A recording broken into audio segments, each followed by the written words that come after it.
ఒకసారి పార్వతీదేవి శివుడితో, స్వామి, మీరు కష్టాల్లో ఉన్న వారిని ఇంకా కష్టపెడతారు, సుఖాల్లో ఉన్న వారికి ఇంకా ఎక్కువ సుఖాలు ఇస్తారు, కానీ ఎందుకు? ఇది అన్యాయమని మీకు అనిపించడం లేదా అని అడుగుతుంది.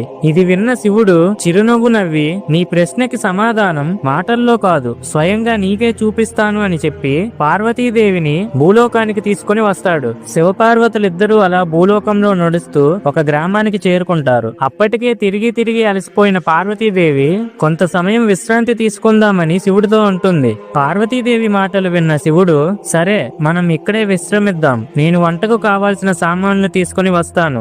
దేవి, నువ్వు వెళ్లి వంట పొయ్యికి కావలసిన 3 ఇటుకలను తీసుకుని రా అని పంపిస్తాడు. పార్వతీదేవి ఇటుకల కోసం వెతుకుతూ ఒక అందమైన ఇంటి దగ్గరకు వెళ్తుంది. కానీ ఆ ఇంటిని వదిలేసి ఆ పక్కనే ఉన్న పాడుబడిన ఇంట్లోని గోడ నుంచి 3 ఇటుకలను తీసుకుని శివుడి దగ్గరకు వస్తుంది. ఇటుకలను చేతుల్లో పట్టుకున్న పార్వతీదేవిని చూసి శివుడు చిరునవ్వు నవ్వుతాడు. పార్వతీదేవి, స్వామి, ఎందుకని అలా నవ్వుతున్నారు అని అడుగుతుంది. శివుడు, పార్వతి, నువ్వు ఈ ఇటుకలను ఎక్కడ నుండి తీసుకుని వచ్చావు అని అడగగా, దారిలో కనిపించిన పాడుబడిన ఇంట్లో నుంచి తీసుకుని వచ్చా స్వామి అని అంటుంది పార్వతి. దేవి, ఆ పక్కనే ఉన్న కొత్త ఇల్లు నీకు కనిపించలేదా? దాని నుంచి ఎందుకని ఇటుకలను తీసుకోలేదు అని అంటాడు శివుడు. స్వామి, ఆ ఇల్లు అందంగా ఉంది, దాని నుండి తీసుకోవాలంటే నా మనసు ఒప్పుకోలేదు అంటుంది పార్వతీదేవి. పార్వతీ మాటలు విన్న శివుడు, ఇదే నువ్వు అడిగిన ప్రశ్నకు సమాధానం.